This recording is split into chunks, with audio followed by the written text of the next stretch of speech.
Fala pessoal, aqui é o Vinícius Santana, treinador de triatlon da Iron Guides. Nesse vídeo, um formato um pouquinho diferente, eu gravei um podcast com o pessoal do Endurance em Pauta, inclusive vou deixar o link do podcast aqui embaixo.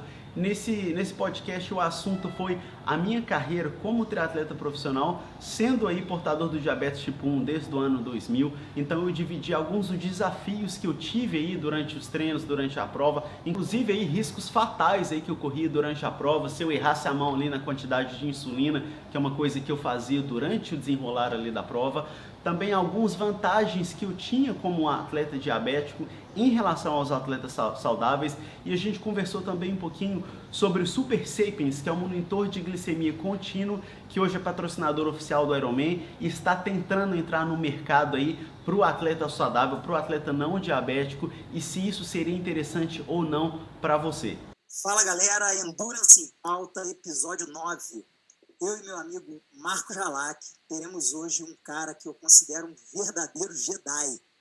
Trabalhei com ele por cerca de 7 anos, onde aprendi muito, e costumo dizer que foi esse Jedi que me tirou do lado negro da força, me mostrando como realmente entender o triatlon de forma mais ampla e não compartimentada, como infelizmente vemos muito por aí.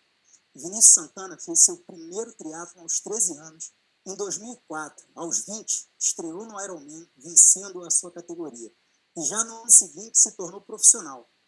Nos 3 anos consecutivos, foi top 10 no Ironman Brasil e se classificou para o Mundial em Kona em 2007, onde foi o triatleta profissional mais jovem da prova.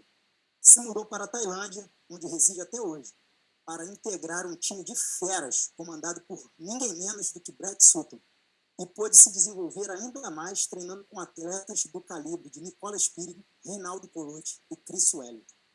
Após sua participação em Mundial, se aposentou e hoje é treinador certificado pela ITU e tem um triatlon clube em Bangkok chamado Iron Guides, com treinos presenciais e acompanhamento online, além de um canal no YouTube onde traz conteúdos interessantes e compartilha toda essa experiência. Vini, como é mais conhecido, tem diabetes tipo 1 e vai contar para nós como é lidar e controlar essa doença enquanto treinava e competia em alto nível. Marquinhos, se já é difícil performar em condições normais, imagina tendo que controlar a glicemia e fazer aplicações de insulina ao longo da prova. É muito interessante e eu posso compartilhar aqui que parte dessa história eu vi bem de perto. Tive a oportunidade de disputar, não com o Vini Santana, com o Vinícius, né? Porque na época ainda era Vinícius Santana, e de cara cresceu em mim o respeito e a admiração. Quando eu pude perceber ali a questão da diabetes, o controle que ele tinha, o domínio que ele tinha sobre a energia dele, a disponibilidade dele de energia ao longo da prova, a seriedade, né? O amor com que ele usava isso que a princípio parecia ser uma desvantagem para ele conseguiu trabalhar em cima disso sempre com muita curiosidade e abertura para aprender. Me lembro claramente desse destaque aí do Vinícius, do Vini, no Ironman, achava tudo isso muito incrível e depois, sem dúvida nenhuma, na nossa profissão, também um treinador de muito destaque, de muita coragem, de muita abertura para voar longe, para voar grande, para servir de referência. Além de tudo que o Tosta falou, o Vini também, para mim, é uma referência em propagação de conteúdo. Foi um dos primeiros caras a dar a cara de verdade na internet, no YouTube, a trazer informação de muita qualidade. É muito comum eu receber gente para treinar, alunos que já vêm permeado pelas ideias do Vini, por meio do canal dele. Então, assim, hoje para mim também é um motivo de muita alegria estar aqui podendo rever aqui virtualmente e trocar uma ideia com meu amigo Vini Santana. Vini, obrigado pelo seu tempo. Eu vou começar lá do básico, né? Fala para a gente um pouquinho da diabetes tipo 1, o que é, como você descobriu e ao descobrir, quem você primeiro pediu ajuda para tentar fazer você conseguir entender o que você tinha que tomar de atitude ali naquele momento. Obrigado, Vini. Obrigado aí por me receber aqui no podcast. Acho que vai ser bem tranquilo aí, né? Conversando de amigos já de décadas, literalmente décadas. Mas vamos lá. O diabetes tipo 1 é quando o pâncreas não produz mais nenhuma insulina. Então eu sou insulino dependente. eu preciso fazer aí cerca de 10 ou mais injeções de insulinas diárias. Eu uso aí 3 diferentes tipos de insulina, mais um medicamento oral. E, e é um pouco diferente da diabetes tipo 2, que é quando o pessoal fala em diabetes, essa palavra solta, é geralmente se referindo a diabetes tipo 2, que vem mais em relação a um estilo de vida em que a insulina não consegue fazer o trabalho dela direito. Então o efeito é igual, que a gente tem uma hiperglicemia, fica com uma concentração mais alta de açúcar no sangue, mas o do tipo 1 acontece não por estilo de vida, mas uma combinação um pouco de um componente genético com um componente ambiental que desperta aquilo ali. No meu caso, eu peguei uma virose muito forte de catapora já como adolescente. E catapora é algo que o pessoal pega quando é muito criança. Então, quanto mais velho, mais forte é aquilo. Inclusive, agora a gente teve esse problema dessa última virose aí também. E está tendo muito diagnóstico de diabetes tipo 1. É um dos efeitos aí desse problema que a gente lidou. E no meu caso, eu já era atleta amador, eu tinha lá quantos anos? 17 anos. E apaixonado com triatlon. Então, assim, na época do diabetes, não me chegou a passar pela minha cabeça em parar de fazer o esporte. É claro que, assim, nos primeiros dias ali ficou tudo um pouco mais difícil, um pouco mais devagar. E eu já fui procurando, já tinha alguns poucos atletas, não necessariamente do triatlon, que eram diabéticos e competiam em alto nível. Então, assim, eu consegui, a partir desses exemplos, que meu sonho não fosse apagado ali na hora, entendeu? Que eu queria ser um triatleta profissional. Na época, talvez anos 2000, eu ainda pensava em prova curta, coisas de Olimpíadas, aquele papo. E então eu comecei a tentar buscar assim, o máximo de informação possível. Na época era muito difícil, muito limitado, não é essa facilidade que a gente tem hoje. Mas assim, eu fui levando com o que dá, o melhor médico que eu consegui encontrar, um cara que tinha experiência com esporte, troquei de médicos algumas vezes. E quando você tem ali seus 17 para 18 anos, né?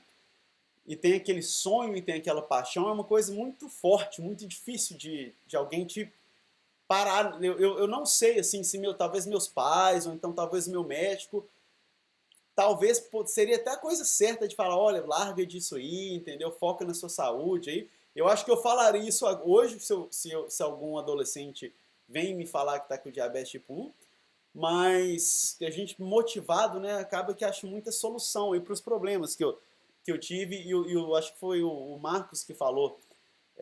São vários desafios a mais aí, que hoje, de fato, eu olho para trás e eu fico até meio que sem acreditar, assim, como que eu tive motivação de ficar procurando solução para resolver todos eles. E que a gente vai explorar um pouquinho aqui. É por causa do amor, né? Tinha um amor envolvido aí, né? E o amor não é via de mão dupla. O amor, ele só ama. Então, você amou demais o esporte naturalmente tinha estado dava conta ali e ela foi te devolvendo o que você precisava. Sim, com certeza. E um pouco de responsabilidade também. Hoje, assim, eu já estou mais velho, já comecei a chegar a desenvolver algumas complicações que vêm do diabetes e cheguei a arriscar um retorno para o triatlon também, inclusive recente. E aí eu já vi que, assim, que a motivação não é a mesma, a vontade de tomar riscos não é o mesmo, inclusive o retorno também não é o mesmo, que eu já conquistei o que eu queria, né? Então, assim, voltar a competir com uma prova não tão importante, com os riscos, eu já fiquei um pouco mais desanimado. Mas na época ali, nada entrava na minha frente, né? Então, eu resolvia todos os problemas possíveis. Então, Vini, pensando aí nessa questão dos riscos que você falou, quais eram os cuidados que você tinha que ter durante a prática de exercício, durante as provas, né, para fazer esse controle, né? Como é que você chegou no protocolo de cuidado antes do treino, durante o treino, depois do treino? Como é que era isso? Então, o diabetes é o seguinte, a gente tem uma faixa de nível de açúcar do sangue que você quer manter ela dentro daquela faixa. Mas é uma banda muito estreita e o açúcar no sangue é um negócio muito volátil.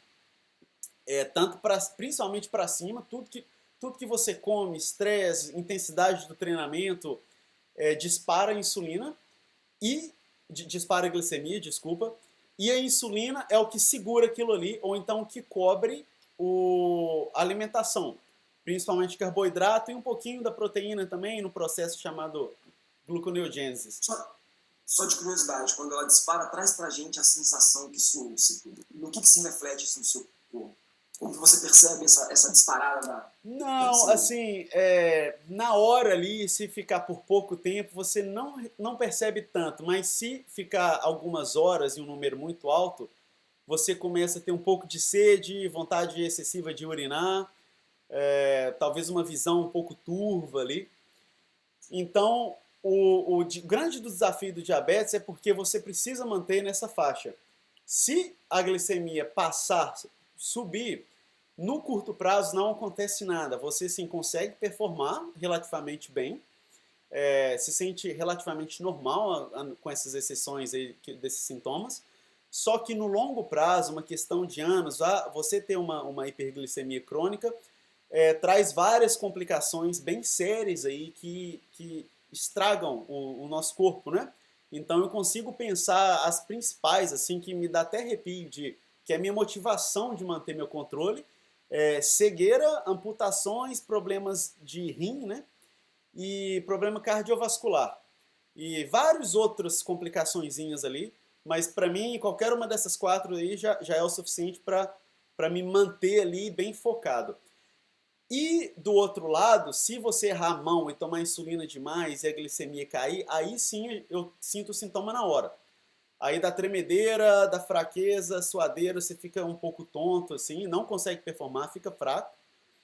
E acontece também, se errar a mão mesmo, assim, a pessoa pode vir a falecer por morte cerebral, porque não tem mais glicose para alimentar o cérebro. Então acontece demais, geralmente criança, ou então pessoal que não sente a hipoglicemia, né, morre durante o sono, assim.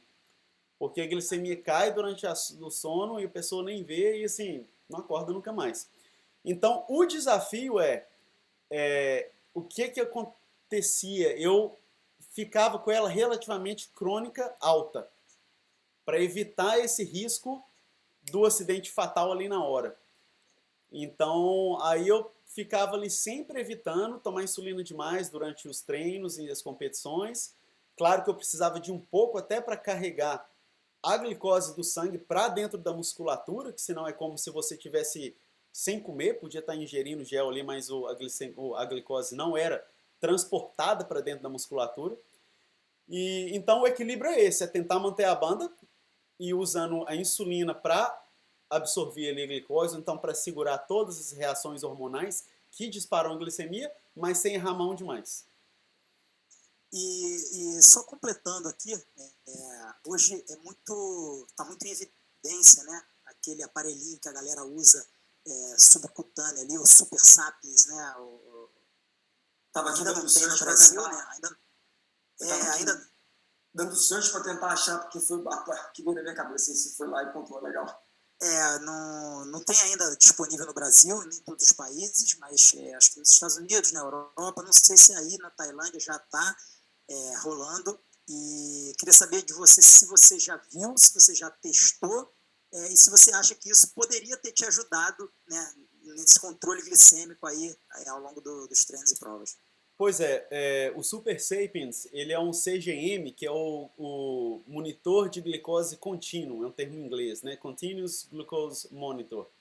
Eu já usei, só que a diferença, na verdade, ele está sim disponível no Brasil. Só que no Brasil, ele vem com o nome chamado Freestyle Libre.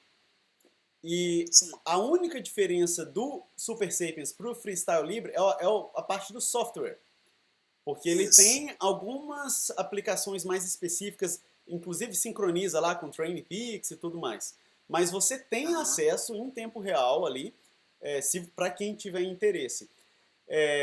Essa pergunta que você fez foi muito boa, porque é uma das coisas que às vezes eu fico pensando, pô, mas hoje são várias ferramentas, tipos de insulina, que com certeza facilitariam bastante, com certeza.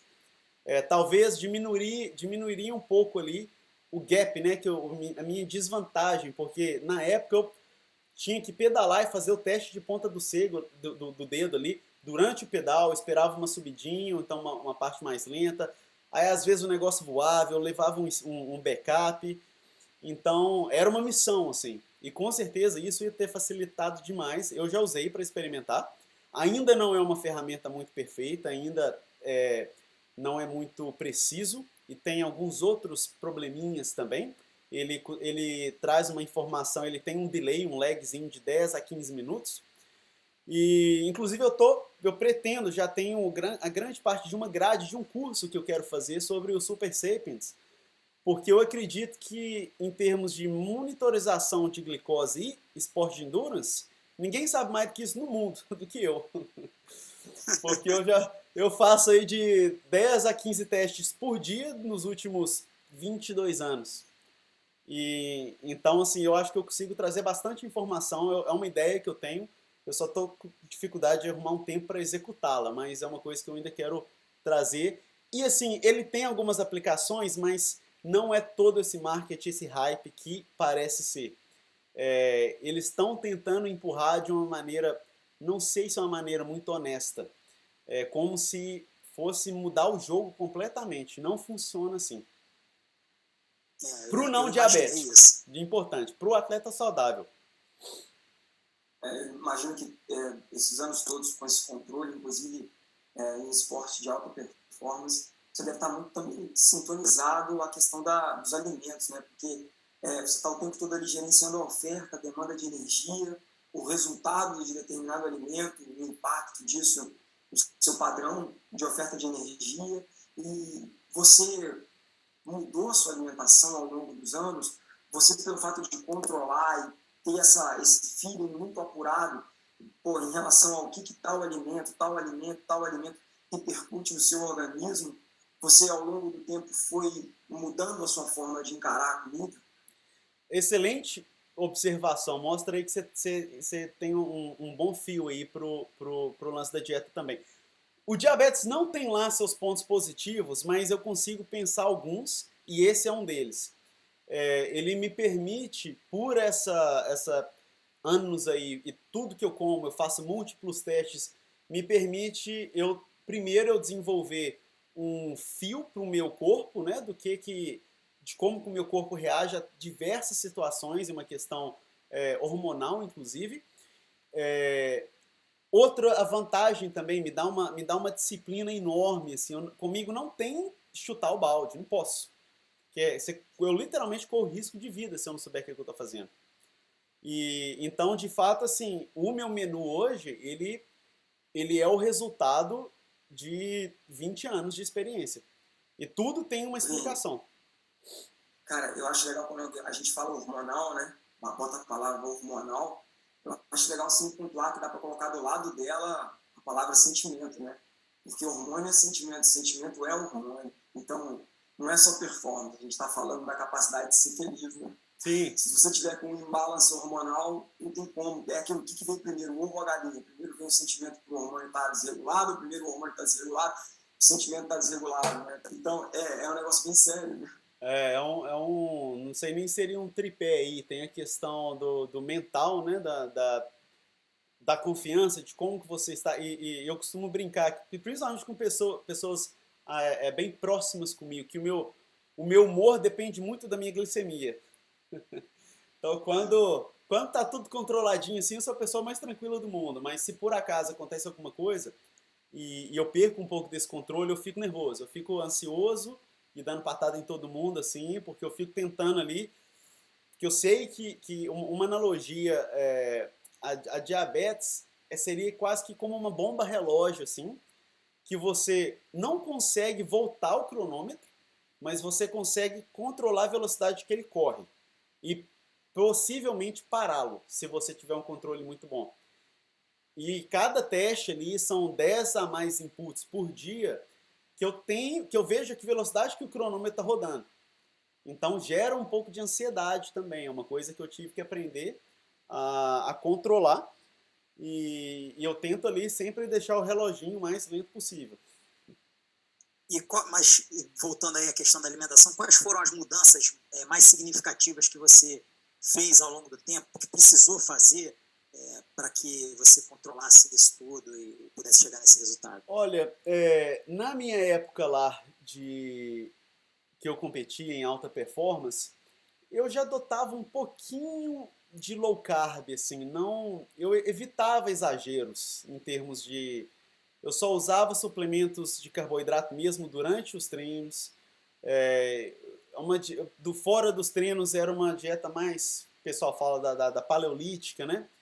Com carboidrato mais de assim, legumes e algumas frutas, já tinha uma A ingestão. paleolítica, o autor referência é o Atkins. Não, o Atkins é mais É o agressivo. Macetone. Macetone? Não, a paleolítica eu não sei se a gente se tem um brand assim de uma pessoa. Seria talvez o Mark, como que ele chama? O do. Inclusive já foi triatleta, já foi acho que quarto em Kona. O Mark, eu vou lembrar aqui, eu passo para você. Ele que meio que veio com esse estilo de vida paleo. Mas assim, eu evitava exageros, assim, não comia pão demais, ou então suco demais, aquele tipo de coisa. Mas assim, ainda tinha mais um carboidrato que eu tenho hoje, por exemplo, que a minha prioridade é 100% saúde. Então hoje eu faço uma low carb muito mais agressiva.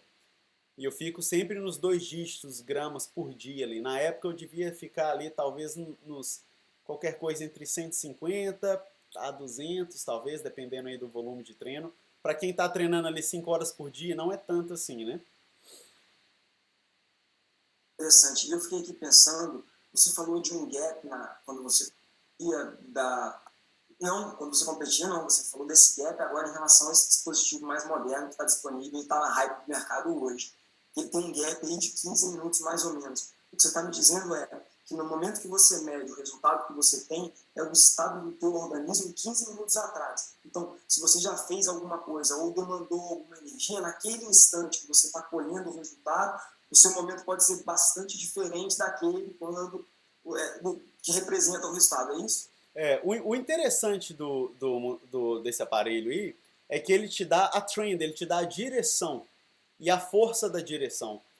O número por si não é tão importante assim. Se está escrito lá 120, 125, mas ele tem inclusive, é bem legal, é bem visual, assim, uma setinha. Então a setinha pode estar flat, pode estar subindo devagar ou pode estar bem agressiva assim e vai para baixo também.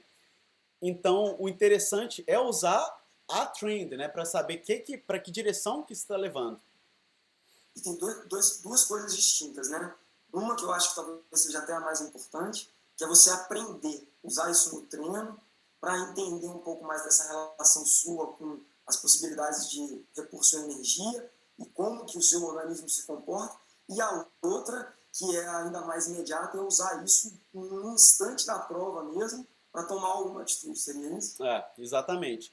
Esse lance do aprender, eu consegui identificar uma coisa com esse aparelhinho que eu não consegui, que eu nunca na vida tinha conseguido fazer, que era o que acontecia durante o sono.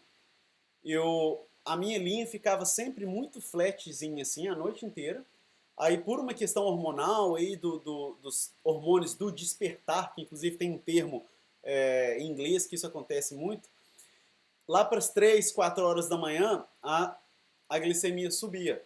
E eu acordava com ela, não alta, mas assim, mais alta do que eu gostaria de que ficasse.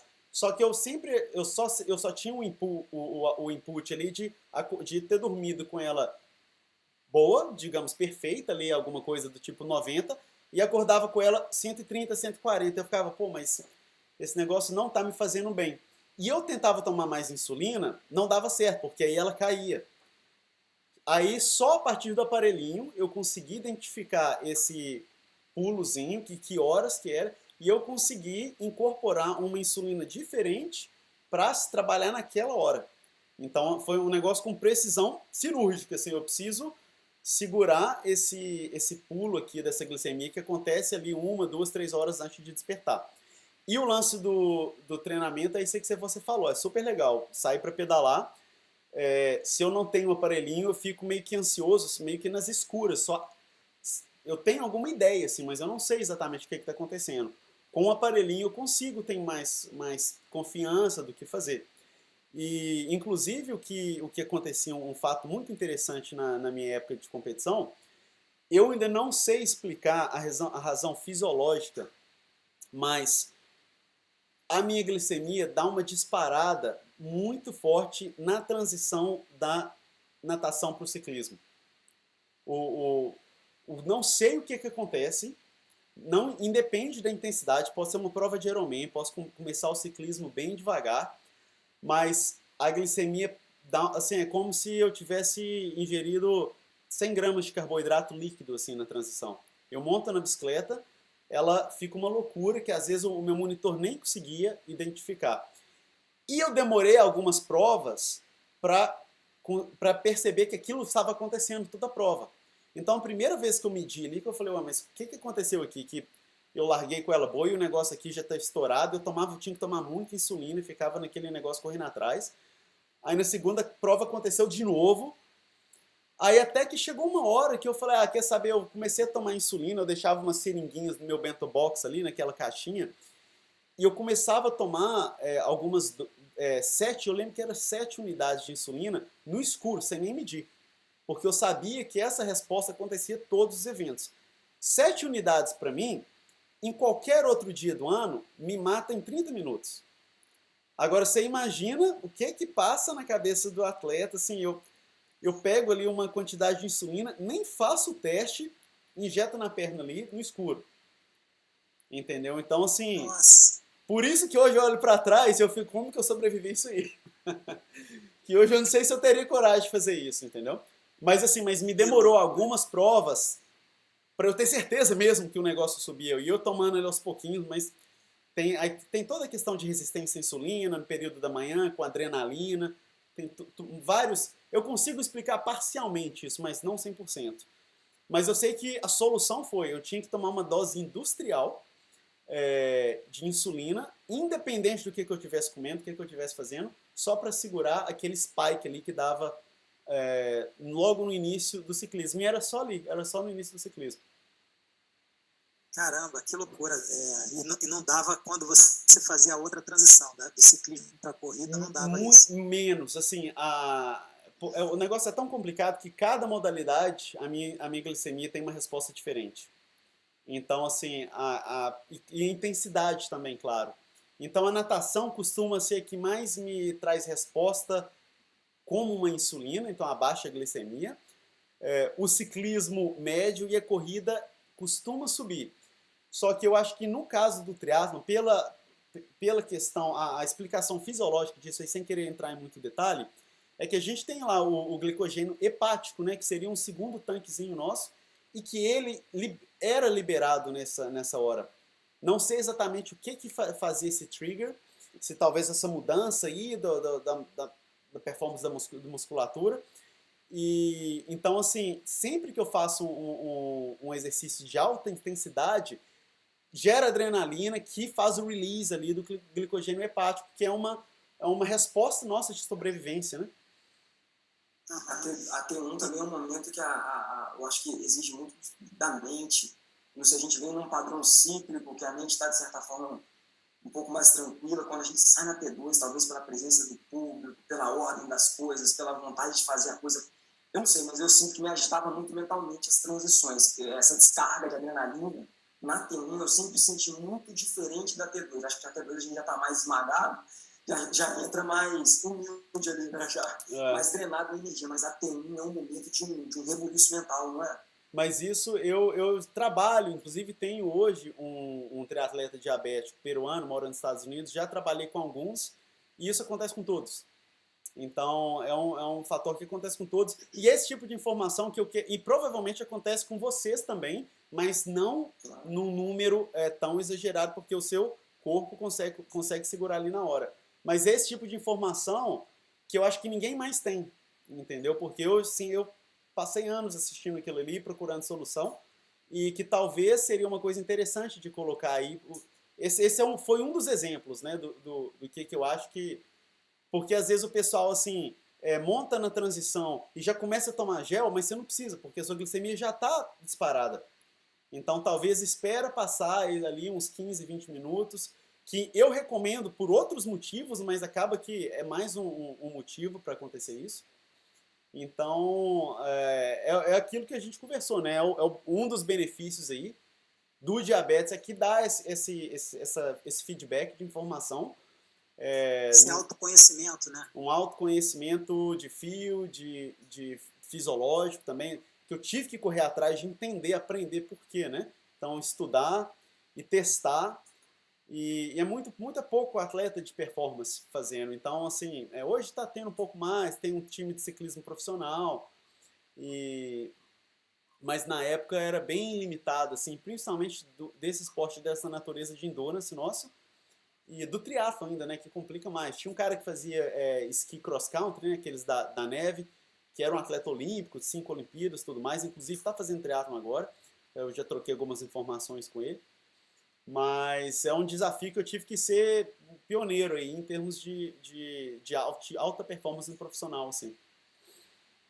E uma pergunta que me veio à cabeça agora é, em relação à tua recuperação pós-treino e pós-provas, obviamente, né?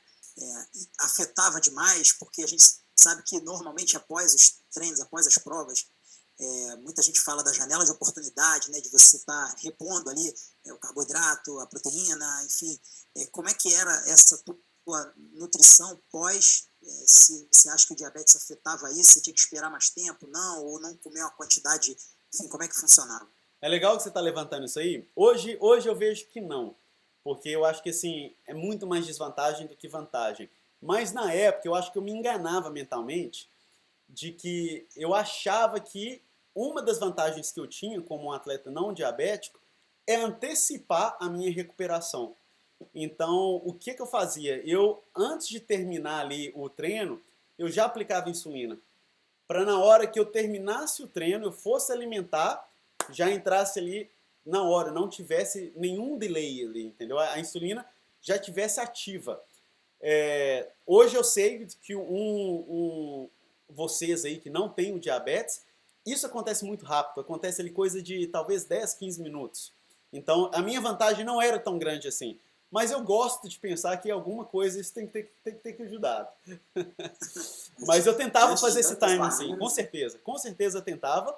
E assim, eu consigo manipular, né, a questão da insulina. O pessoal fala também que alguns, os atletas do fisiculturismo também usam insulina como anabolizante. Eu não consigo visualizar isso funcionando muito bem, eu acho inclusive um risco muito grande. Eu já tentei também para entender como que pode ser que tem alguma vantagem, assim, não consegui ver. Então, assim, eu tentava, respondendo a sua pergunta, eu tentava não ficar para trás demais, assim, simular o máximo, tentava não, ainda tento, né?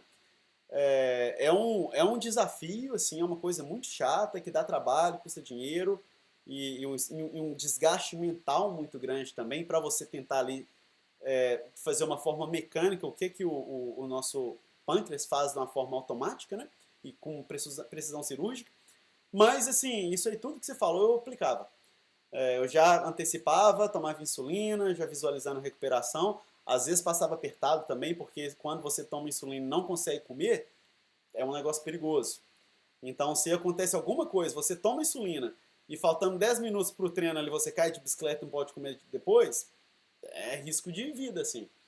Então, é uma técnica muito arriscada, mas que eu praticava bastante.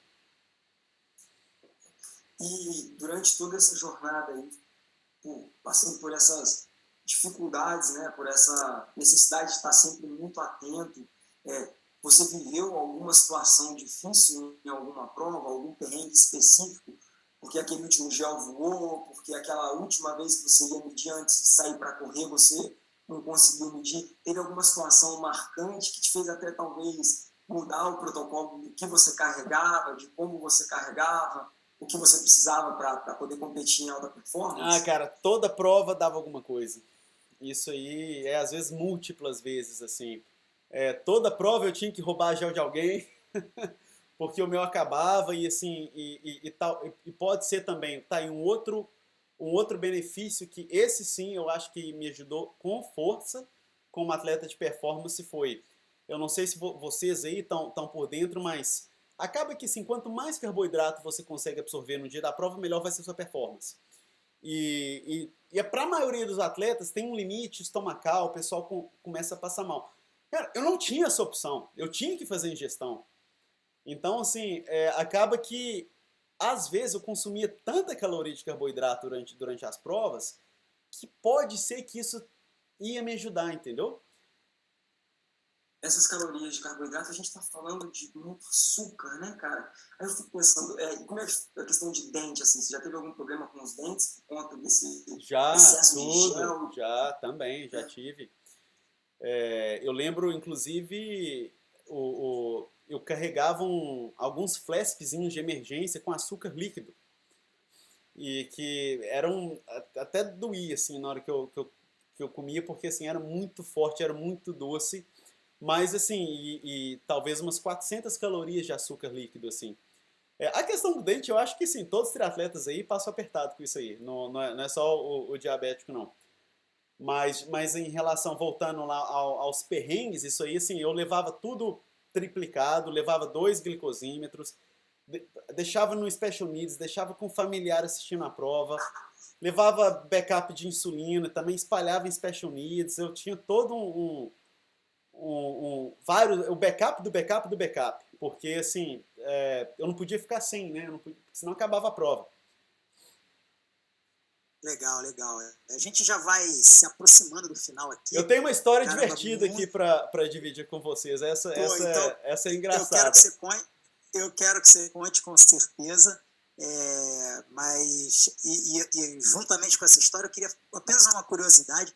Se na época que você treinava lá com o Brett, lá na Tailândia, se em função dessa tua condição, se ele fazia alterações no seu programa de treino, né, em relação ao time lá, a todos os atletas que você treinava.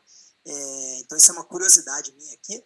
E aí, já quero aproveitar para me despedir da galera, da nossa audiência. Pô, Vini, te agradecer demais aí. A gente está num fuso totalmente diferente. Você está aí do outro lado do mundo e sabe separar esse tempo aí para bater um papo com a gente. Assim, para mim é muito gratificante, muito feliz aí de estar com você, cara.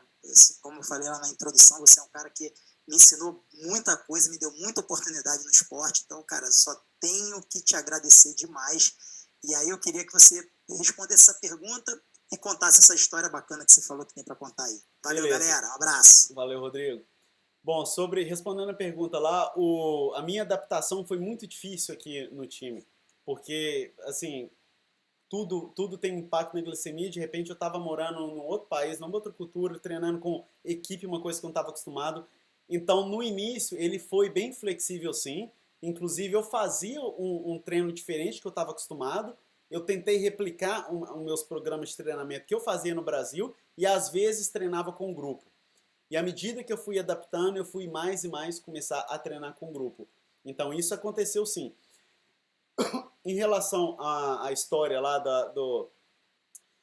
eu estava fazendo um meio Ironman lá em Pirassununga. E acredito que foi a melhor natação que eu já fiz na minha vida até hoje. Eu lembro que eu nadei com o Juraci, com o Henrique Siqueira, os meninos todos lá de prova curta, ITU, Rafael Moreno. E devo ter saído na água entre os 5, assim. E nessa confusão de que eu levava várias seringas ali no Bento Box, logo na hora que eu pulei na bicicleta ali, nos primeiros metros, eu lembro que caiu umas 3 ou 4 seringas ali, logo no início do ciclismo. Aí eu fiquei pensando assim... Aquele quebra-mola lá do início? Por ali. Aquele quebra-mola ali, não dá pra ganhar a garrafinha. Para ali, vai ganhar. Tinha um zigue-zague ali, não tinha um negócio assim? Isso. Aí eu sei que eu comecei a visualizar, nossa, vão passar aí 1000 atletas atrás de mim, vão ver esse tanto de seringa no chão. Vou falar assim, alguém aí na frente tá bombando. Essa eu fiquei o resto do pedal rindo, assim, falei, e é lógico que eu tinha levado vários backups, né? Então, essa era alguma dessas seringas lá que eu já tomava no escuro. Mas foi um dos perrengues aí das coisas que eu já perdi em competição. Excelente. Vini, eu aproveito também para me despedir de você, agradecer o tempo que você dedicou aí para bater esse papo com a gente aí do outro lado do mundo, né? Agradecer também a nossa audiência que está sempre de carona com a gente. Um episódio para aprender um pouco mais sobre demanda de energia, gasto de energia, como lidar com essas situações. E um episódio que fica marcado pelo fato de que não existe muita barreira. Quando a gente tem esse propósito muito forte, não precisa nem saber o porquê, né? E não precisa achar que tem que estar com tudo pronto, porque o caminho vai entregando tudo que a gente precisa. Que a gente precisa ter mesmo o propósito, o amor, é o que você tinha. E olha aonde o triatlon te levou, né? Quanta coisa ele pôde te oferecer aí, graças a essa sua vontade indomável. Então, foi um prazerzaço poder falar com você, galera. Muito obrigado. A gente se vê no próximo episódio. Valeu! Valeu, obrigado.